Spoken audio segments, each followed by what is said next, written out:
우리는 어디에서 왔으며 이 세계는 무엇으로 이루어져 있는가? 인간이라는 존재는 아주 오래전부터 스스로와 자신을 둘러싼 세계의 근원에 대해 끊임없이 질문을 던져왔습니다. 이것은 무엇인가? 왜 존재하는가? 그리고 어떻게 변화하는가? 이러한 근원적인 물음들은 인류 지성사의 새벽을 열었으며 오늘날까지도 우리의 사유를 깊은 곳으로 이끌고 있습니다. 고대 그리스의 위대한 철학자 아리스토텔레스는 지금으로부터 약 2400여 년 전의 인물입니다.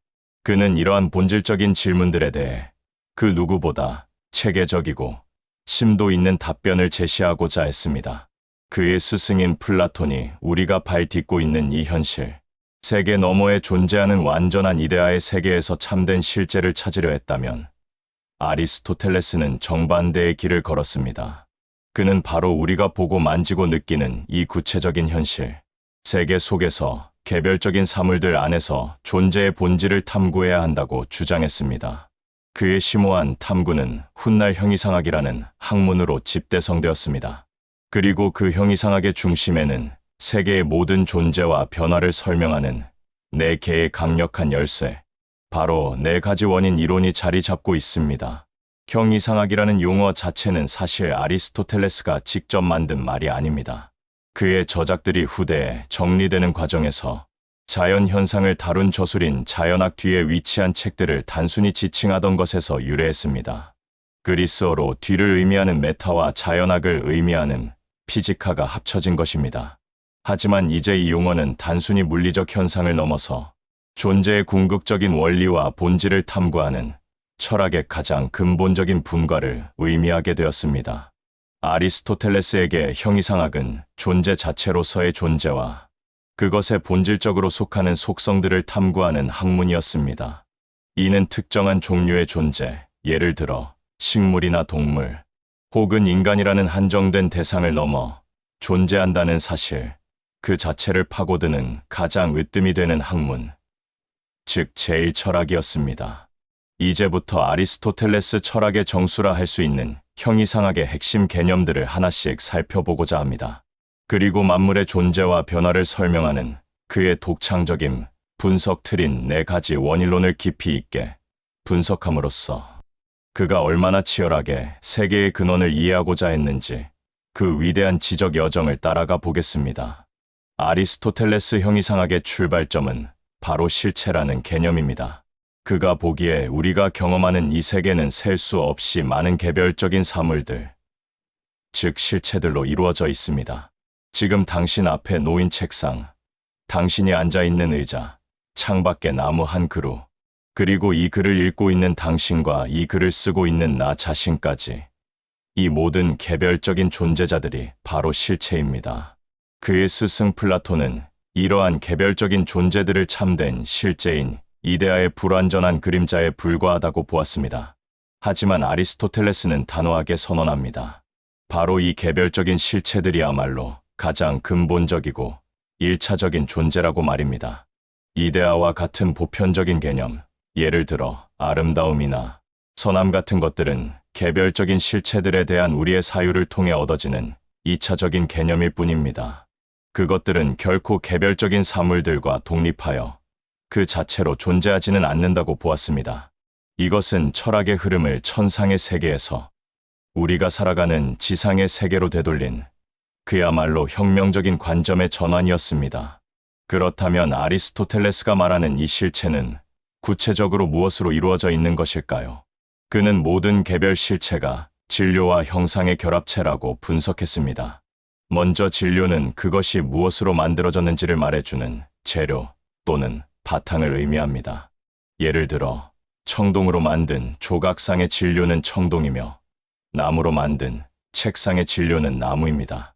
이 진료 그 자체는 아직 아무것도 규정되지 않은 상태입니다. 그저 무엇이든 될 수 있는 순수한 가능성의 상태에 놓여 있을 뿐입니다. 반면에 형상은 그 실체가 무엇인지를 규정하는 본질이자 구조, 그리고 형태를 의미합니다. 청동상의 형상은 조각가의 머릿속에 있던 특정한 인물의 모습이나 디자인이며 책상의 형상은 그것이 책상으로서의 고유한 기능을 수행하게끔 하는 설계나 구조입니다. 진료는 이 형상을 받아들임으로써 비로소 특정한 어떤 것, 즉 하나의 온전한 실체가 됩니다. 청동이라는 가능성만 있던 진료가 조각상이라는 형상을 만났을 때 비로소 우리는 그것을 청동상이라는 하나의 실체로 인식하게 되는 것입니다. 이처럼 진료와 형상은 현실 세계에서 결코 분리될 수 없이 통일되어 하나의 실체를 이룬다는 것. 이것이 바로 그의 진료 형상론의 핵심적인 내용입니다. 진료와 형상의 관계는 그의 또 다른 중요한 개념의 쌍인 가능태와 현실태라는 개념을 통해 더욱 깊이 있게 설명될 수 있습니다. 진료는 아직 현실화되지 않은 잠재력이자 가능성으로서의 상태, 즉 가능태의 상태에 있습니다. 작은 씨앗은 거대한 나무가 될 가능태를 품고 있으며 녹아있는 청동은 위대한 조각상이 될 가능태를 지니고 있습니다. 반면에 형상은 이러한 가능성을 실제로 실현시켜 구체적인 존재로 완성하는 원리로서 현실태에 해당합니다. 씨앗이 싹을 틔우고 땅에 뿌리를 내려 거대한 나무로 자라나는 과정은 씨앗이라는 가능태가 나무라는 현실태로 이행하는 과정입니다. 이 과정을 통해 나무라는 실체는 자신의 본성, 즉 나무라는 형상을 온전히 실현하게 되는 것입니다. 아리스토텔레스에게 이 세계에서 일어나는 모든 변화와 운동은 이처럼 어떤 가능태가 자신의 내부에 잠재된 목적, 즉 형상을 향하여 현실태로 나아가는 과정으로 이해되었습니다.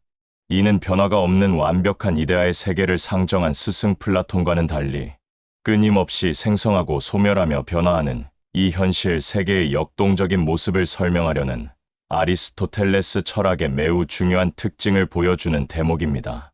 아리스토텔레스는 어떤 사물이나 현상, 즉 하나의 실체를 온전히 이해하기 위해서는 단 하나의 원인만으로는 결코 충분하지 않다고 생각했습니다.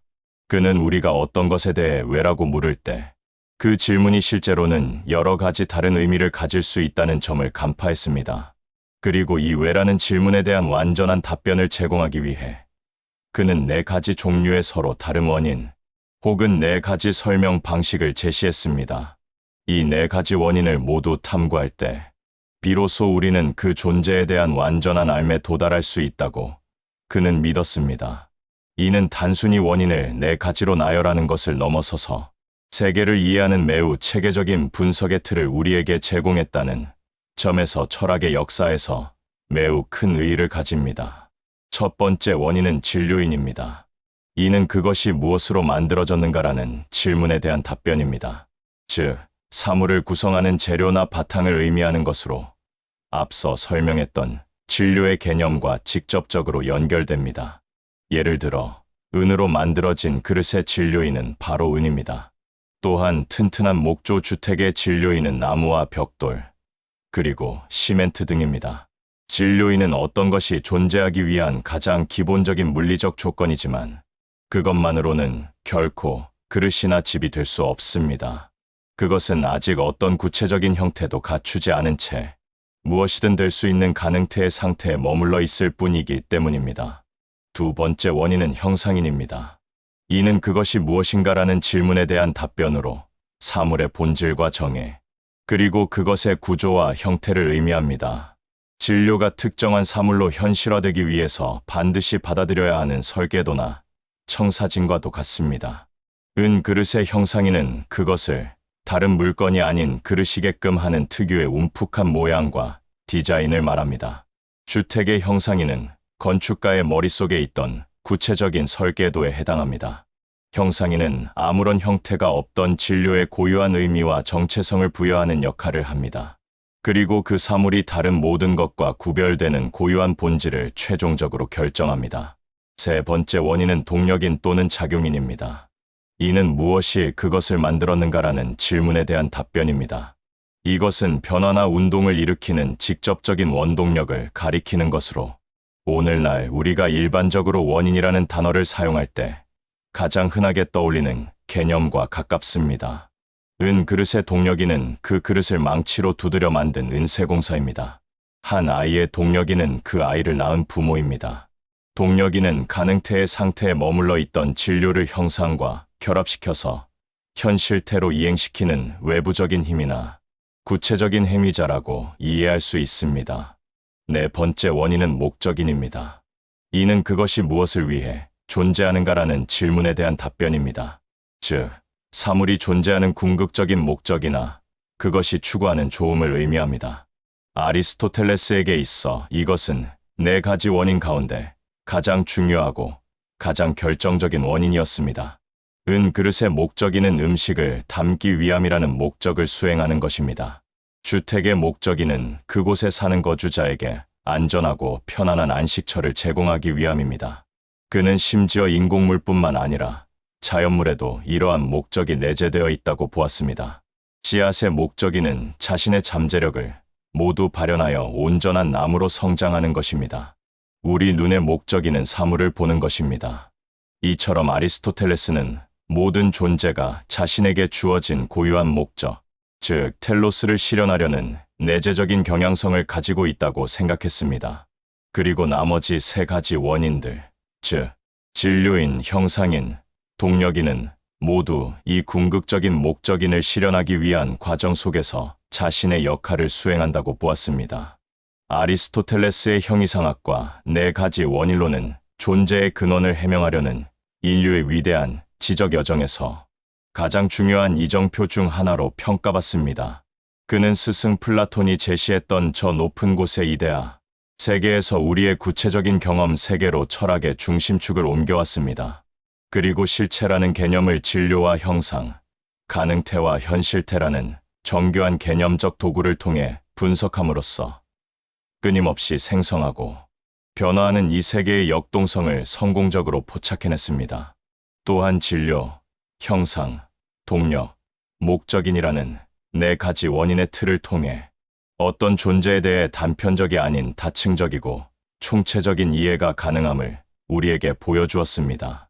그의 이러한 사상은 이후 2000년이 넘는 기나긴 시간 동안 서양의 철학과 과학 전반에 지대한 영향을 미쳤으며 세계를 이해하는 기본적인 패러다임으로 굳건히 기능했습니다.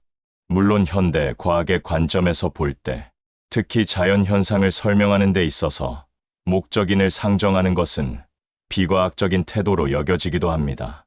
근데 과학혁명 이후 과학은 주로 측정 가능하고 실험적으로 검증 가능한 동력인과 물리 법칙에 기반한 기계론적 인과관계에 집중해왔기 때문입니다. 하지만 아리스토텔레스의 사유가 오늘날에도 여전히 우리에게 깊은 울림을 주는 지점은 그가 알미라는 것이 여러 층위를 가지고 있음을 인정했다는 사실입니다. 어떤 현상을 단순히 물리적, 화학적 작용, 즉 동력인으로만 설명하는 것이 과연 완전한 이해라고 할 수 있을까요? 예를 들어 생명 현상의 복잡한 기능이나 한 인간이 하는 어떤 행위의 의도를 설명할 때 우리는 여전히 목적론적인 사고방식에서 완전히 자유로워지기 어렵습니다. 왜냐하면 우리가 던지는 왜라는 질문은 어떻게라는 질문만으로는 모두 환원되지 않는 깊이를 지니고 있기 때문입니다. 결국 아리스토텔레스의 철학은 우리에게 이 세계를 단 하나의 고정된 관점이 아니라 다양한 관점에서 깊이 있게 바라볼 것을 강력하게 촉구합니다.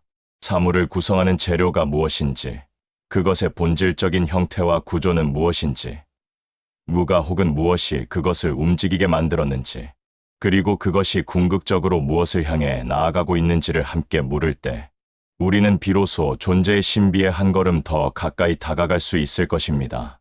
차가운 대리석에서 위대한 조각상을 보았고 작은 도토리에서 거대한 참나무 숲을 보았던 그의 통찰처럼 현실에 단단히 발을 딛고 만물의 근원을 탐구했던 아리스토텔레스의 그 치열했던 지적 여정은 시대를 넘어 오늘을 살아가는 우리에게 여전히 깊은 영감과 지혜를 던져주고 있습니다.